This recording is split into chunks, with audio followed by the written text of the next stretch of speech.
proper way. You said, or the best way. Is anything that cares and gives the best animal welfare that animal can have. And that comes in the form of good husbandry. That means looking after the animal. Freezing the meat. Freezing the meat? Yes. I'm a guy like this, okay? I start at the top and I work down. Okay, I'm not a snob. I won't say, if I don't have this, I can't have this. I go like, first I'm like, you know, I'm going to read it verbatim, because it's really like kind of it really sums up this whole thing, okay? Okay, butcher over supermarket, local versus outsourced, organic versus other. I mean, you just go down that list. So I will go to the bottom of the list and I will do other, because I will cook stuff. I won't be like I won't cook it. I first try, first and foremost, to get my meat from a butcher. If my butcher can't provide it, I will go to a supermarket, okay? First and foremost, I try to buy local.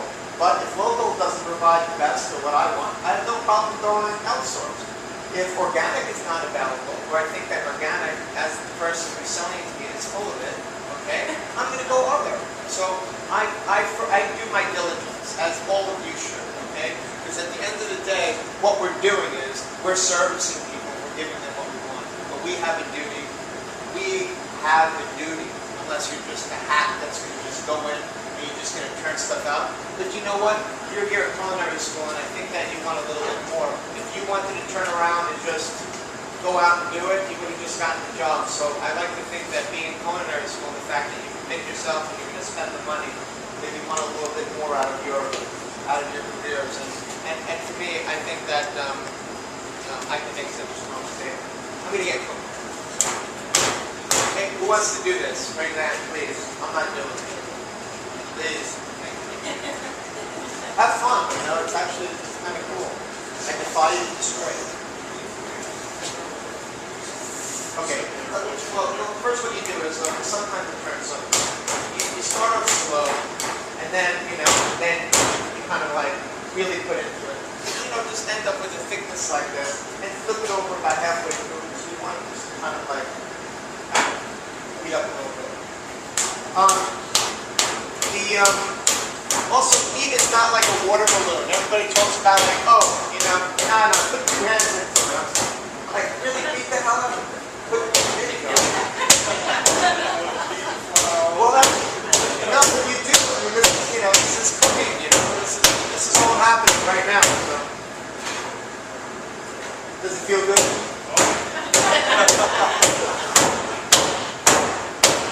And you can say you're doing, he's a natural, you know.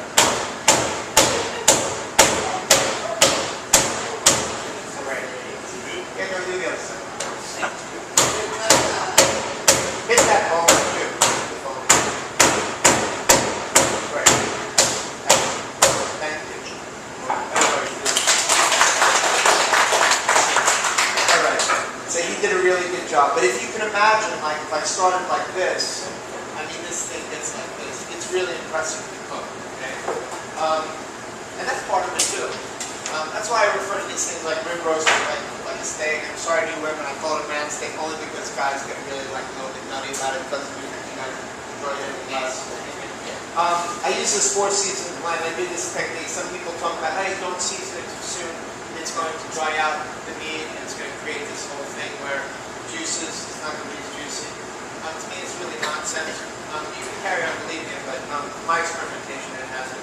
I'm interested in, instead of this over-seasoning and sticking to it, I go through phases. You might see some contradiction with some of the things that I say, and that's okay, because sometimes certain things are appropriate, other times they're not. And again, that's why I say I always, when I cook, I have a dialogue with heat, and I have a dialogue with cooking. That's how you really create true art. Otherwise, you're just a machine and you're just doing it, which has its place too, okay? You have to make a living. I'm going to season. I use the term season like rain, right? Because, you know, I'm going like this. You know, do this thing, season the cutting board, you know, and then always just get one side done like that, and then just roll it, and then look, you're done, instead of like having to go like this, you know, getting all the sides. Use what you got. One thing that I do, you can tell my wife loves me, I make the best. One thing I is I wet my hands. That grill is on, yes? Yes. You sit over here. Or you think it's hot, right? Yeah. I wet my hands, and what I do is I do this thing called I create a meat paste, okay? And what that's going to do is it's going to dissolve the salt on the surface of the meat. And I use the term, it's going to piss a little bit, you know, because it's going to ooze, okay? And what that really does is it creates like a glazed surface of flavor. Ideally, let it sit for like 10 minutes, okay? And that's going to kind of just through osmosis, it's going to kind of pull and do that little dance, okay? But we don't really have the time right now, so I'm going to go ahead and I'm just going to put it on the grill. I didn't oil the grill because I wanted to tear a little bit too. That's okay. You have a question? That's something you normally do in your restaurants with your chef. Sometimes. Sometimes, you know. I would say, like, cooking the order, you got tons of things hanging. Yeah, I make my cooks cook it out in the nude. I really hurt them. I really like, and if I can, you know, we do our damn best. I don't like marking stuff off, you know. It's like, it's just such, do we have comments someplace? And look, like it kind of tears, like, I'm a flipper, okay?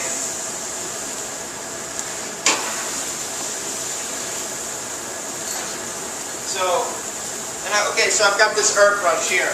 I'll explain how I make it. See, like that wasn't really done very well. I really make it a point. My cooks, they really have, you have the butcher's point? They really have to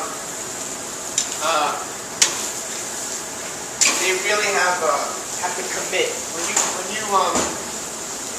When you make one of these herb brushes, okay? You got to start, and you got to be like, pull it tight. Because, you know, these guys, otherwise, as you're basting this stuff, it's just going to kind of go all over the place, okay?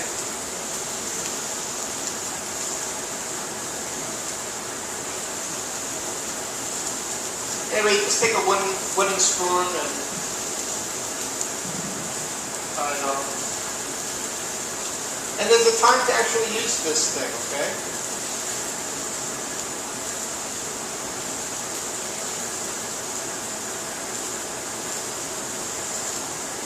I typically don't put parsley on it because there's a time to use this thing, okay? So now it's like, it's on, okay? And right when I flip it, that's when I hit it, okay? Because every ingredient, there's a window, okay, where flavor comes out. Why do we put lemon on a plate? Why can't, you know, when we have fish? Why do we put lemon on a plate when we have, like, shrimp cocktail? There's a reason. Why doesn't the chef just do it inside? Is it because it's yellow and pretty? So then why do we put lemon on everything? There's a reason. Because that's a great example that every ingredient has a window where it's best. And lemon has to be fresh squeezed to really get the acidity, because when we're cooking with lemon, it drops out. So if I start cooking with lemon in the beginning, it's going to dissipate. Well, every ingredient has its own window. Herbs are one of them. I can start off with cooking with herbs in the beginning, and I can roast potatoes with it, and I'll get the essence of the rosemary. But to me, it's there, and it's a backdrop. I'm looking at stage seasoning, okay? So then, after I roast it, I'll push, right 5 minutes before, I push all the potatoes, and I'll take some fresh rosemary, fresh pat of butter, put the rosemary in, get the perfume in, release the oil, shake it in the pan, and then it's gone. So now I have 2 layers of rosemary. So you got rosemary in the back end, and you got rosemary in the front, okay? And that's what you're going to do. This is my base, like, yes. Okay. So what? No, that's cool. Just confirming. So after I kind of start getting this kind of char going on, and who cares if there's little bits and pieces kind of coming off? It's okay. It's those little crispy bits. What's up? Is that butter? It's butter. Let me tell you why.